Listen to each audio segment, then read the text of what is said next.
اعوذ باللہ من الشیطان الرجیم بسم اللہ الرحمن الرحیم ولو نزلنا عليك كتابا في قرطاس فلمسوه بأيديهم لقال الذين كفروا إن هذا إلا سحر مبين وقالوا لولا أنزل عليه ملك ولو أنزلنا ملكا لقضي الأمر ثم لا ينظرون ولو جعلناه ملكا لجعلناه رجلا وللبسنا عليهم ما يلبسون وَلَقَدِ اسْتُهْزِئَ بِرُسُلٍ مِّن قَبْلِكَ فَحَاقَ بِالَّذِي سَخِرُوا مِنْهُمْ مَا كَانُوا بِهِ يَسْتَهْزِئُونَ۔ اور اگر ہم نازل کرتے آپ پر کتاب کسی کاغذ میں لکھی ہوئی کتاب، فَلَمَسُوهُ بِأَيْدِيهِمْ، پھر وہ اس کو اپنے ہاتھوں سے چھو کر دیکھ لیتے، لَقَالَ الَّذِينَ كَفَرُوا، تو پھر بھی وہ یہ کہتے جنہوں نے کفر کیا کہ یہ تو واضح جادو ہے، یہ تو بالکل صریح جادو ہے۔ کفار مکہ کے مطالبے ہوتے تھے الگ الگ طور پر کہ ہمارے پاس الگ الگ کتاب نازل کی جائے جو آپ ہم کو پڑھ کر سناتے ہیں اور کہتے ہیں کہ وحی آپ پر نازل ہوتی ہے اور اس کو آپ بیان کرتے ہیں اور ہم پر تلاوت کرتے ہیں اور ہم سنتے ہیں، ہم کو آپ ایسا کریں آسمان سے اوراق نازل کر کے دکھائیں۔ اور ان کا یہ مطالبہ تھا عناد پر، دشمنی پر ان کا یہ مطالبہ تھا، ایمان لانے والے وہ نہیں تھے، جیسا کہ دوسری آیت میں بھی ہے لَن نُؤْمِنَ لَكَ حَتَّى تَفْجُرَ لَنَا مِنَ الْأَرْضِ يَنبُوعًا، کہ ہم آپ پر ایمان نہیں لائیں گے یہاں تک کہ آپ ہمارے لیے زمین سے ایک چشمہ بنا دیں، او تکون لک جنت من نخیل او عنب فتفجر الانہار خلالها تفجیرا، یا تمہارے پاس کوئی باغ ہوتا کھجور کا یا انگور کا، پھر آپ اس میں نہر جاری کر دیتے، او تکون لک جنت من نخیل، یا آپ کے پاس میں کوئی گھر ہوتا سونے کا، یا آپ آسمان پر چڑھ جاتے، اور ہم آسمان پر چڑھنے پر بھی ایمان نہیں لائیں گے یہاں تک کہ آپ ہمارے پاس میں کوئی کتاب لا کر دیں جسے ہم پڑھیں تلاوت کریں۔ یہ ان کے مطالبات تھے۔ اللہ رب العالمین نے انہی کی اس تصویر، انہی کی اس قول کی اور اس بیان کی ایک تصویر کھینچی ہے اس الفاظ میں کہ ان کی دشمنی کا یہ عالم تھا کہ اگر ہم آپ پر کتاب بھی نازل کر دیتے آسمان سے اور پھر وہ اس کو چھو کر بھی دیکھ لیتے تو کافر لوگ یہی کہتے کہ یہ تو صریح جادو ہے۔ اس سے پہلے بھی بہت سے معجزات وہ دیکھ چکے تھے۔ شق قمر کا مطالبہ انہی کی جانب سے تھا کہ اگر آپ سچے نبی ہیں تو چاند کے 2 ٹکڑے کر کے دکھائیں۔ رسول اللہ صلی اللہ علیہ وسلم نے اللہ سے دعا کی تو چاند 2 ٹکڑوں میں ہو گیا، پھر اللہ سے دعا کی تو پھر وہ مل گیا ان کے سامنے۔ تو اس وقت بھی انہوں نے یہ کہا کہ یہ تو جادو کر دیا۔ غرض الگ الگ طرح کے معجزات تھے۔ اب یہ معجزہ تھا، یہ مطالبہ تھا کفار کی جانب سے، تو ماننے والے تو یہ نہیں تھے۔ تو اللہ رب العالمین کہہ رہے ہیں کہ اگر ہم ایسا بھی کر دیتے، کتاب بھی اگر ان کے پاس آ جاتی پھر بھی وہ ماننے والے نہیں تھے۔ ان ھذا الا سحر مبین، وہ یہی کہتے کہ یہ تو صریح جادو ہے، ہم پر آسمان سے جو آپ نے کتاب بھیجی ہے یہ تو آپ کا جادو ہے، یہ تو جادو کر دیا آپ نے کہ ہمارے گھروں میں کتاب رکھی مل گئی ہمیں۔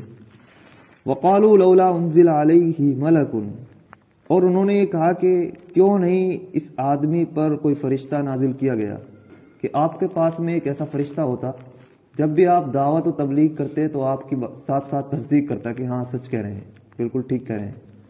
ایک فرشتہ ہوتا جو ساتھ ساتھ چلتا، بازاروں میں ٹہلتا آپ کے ساتھ، اس طرح کا بھی ان کا مطالبہ تھا۔ تو وہ فرشتوں کی حقیقت اور ماہیت سے بے خبر تھے، ان کو یہ معلوم نہیں تھا کہ فرشتوں کے تعلق سے اللہ رب العالمین کی عادت گزشتہ میں کیا ہے، اور نہ ہی ان کو یہ معلوم تھا کہ فرشتوں کی ماہیت کیا ہے، کہ اگر فرشتہ اللہ رب العالمین بھیجتے اس کی اپنی شکل میں تو انسان کے حواس باختہ ہو جاتے، وہ اس کو دیکھ کر یہی نہیں سوچ پاتا بلکہ بے ہوش ہو جاتا، ختم ہو جاتا۔ تو اپنی شکل میں تو اگر فرشتہ آتا تو پھر اس کا کوئی فائدہ ہی نہیں تھا، جب انسان ہی ختم ہو جاتا، انسان اس کی دیکھنے پر قدرت نہیں رکھتا۔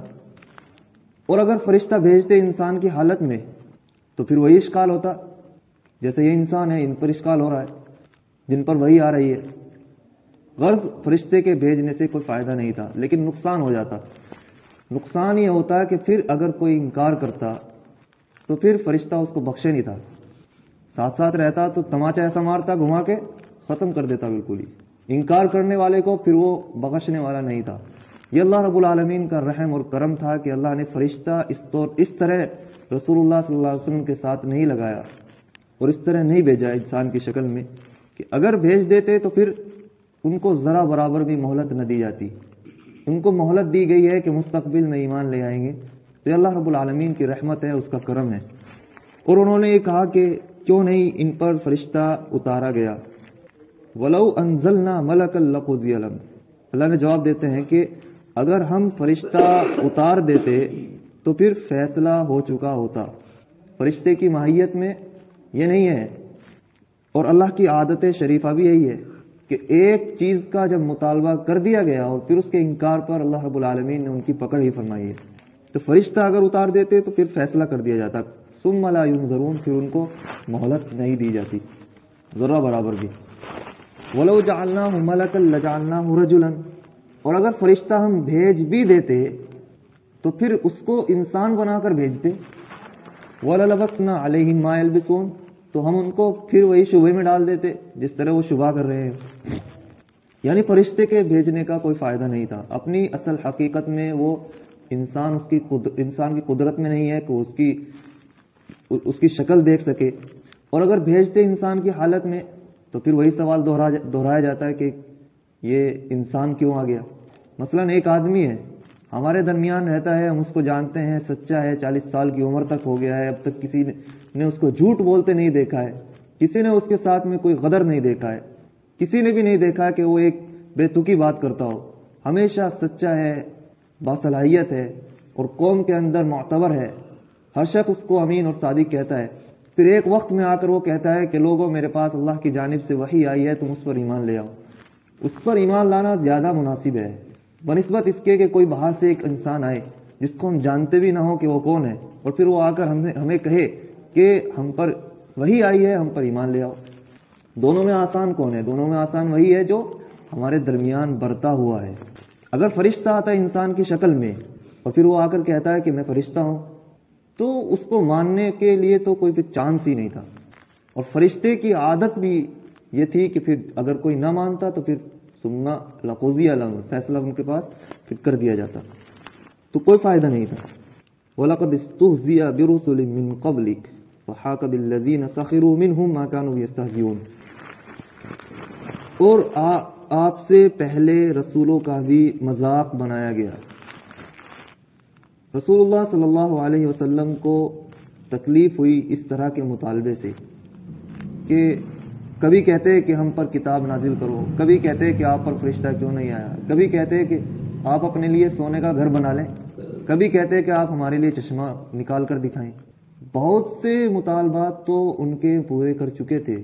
ایک مرتبہ ابو جہل آیا اور اس کے ہاتھ میں کچھ کنکریاں تھی، مٹھی بند کیے ہوئے آیا رسول اللہ صلی اللہ علیہ وسلم کے پاس اور کہا کہ اگر تم بتا سکتے ہو تو بتاؤ کہ میرے ہاتھ میں کیا ہے۔ اللہ کے رسول نے فرمایا کہ اگر تمہارے ہاتھ میں جو چیز ہے وہ خود بتا دے، تو اللہ کے نبی نے اشارہ کیا اور کنکریوں نے کلمہ پڑھنا شروع کر دیا۔ اس طرح کے بہت سے معجزات وہ دیکھ چکے تھے۔ رسول اللہ صلی اللہ علیہ وسلم کی پیدائش سے پہلے سے اس کا ظہور ہو چکا تھا۔ آپ کی پیدائش سے 25 یا 50 دن پہلے ہی وہ واقعہ پیش آیا تھا جو ابرہہ کا تھا، جو یمن کا بادشاہ تھا، اور اس نے ایک گرجا تعمیر کیا تھا کہ عرب کے لوگ مکہ میں جاتے ہیں اور وہاں جا کر طواف کرتے ہیں، میں کیوں نہ ایک گرجا بناؤں تاکہ لوگ ادھر آئیں اور ادھر اس کا طواف کریں گرجا کا۔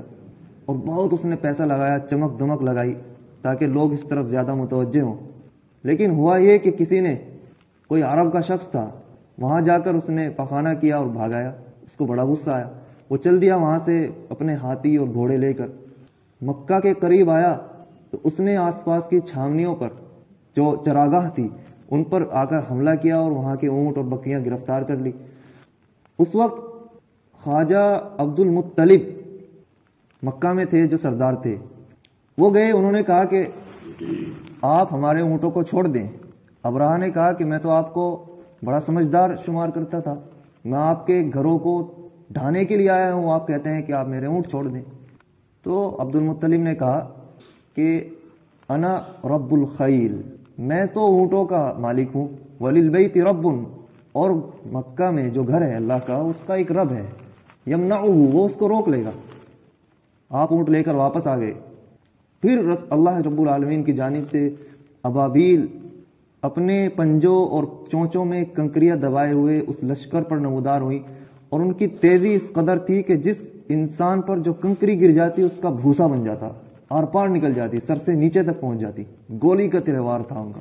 اس طرح کے معجزات وہ شروع سے دیکھ چکے تھے، اور آخر تک وہ رسول اللہ صلی اللہ علیہ وسلم کے معجزات دیکھتے ہوئے بھی پھر مذاق بناتے تھے، اور آپ کلام سناتے تھے، آپ کو تکلیفیں دی جاتی تھی، تو تکلیفیں اللہ کے رسول کو پریشانی ہوتی تھی۔ تو پھر اللہ نے آیت کریمہ نازل فرمائی کہ یہ صرف آپ کے ساتھ خاص نہیں ہے، بلکہ آپ سے پہلوں کے ساتھ بھی کفر کرنے والے اس طرح کر چکے ہیں۔ وَلَقَدِ اسْتُهْزِئَ بِرُسُلٍ مِّن قَبْلِكَ، کہ تحقیق کے استہزاء کیا جا چکا ہے آپ سے پہلے رسولوں کا بھی۔ اگر آپ کے ساتھ کیا جا رہا ہے تو نئی بات نہیں ہے۔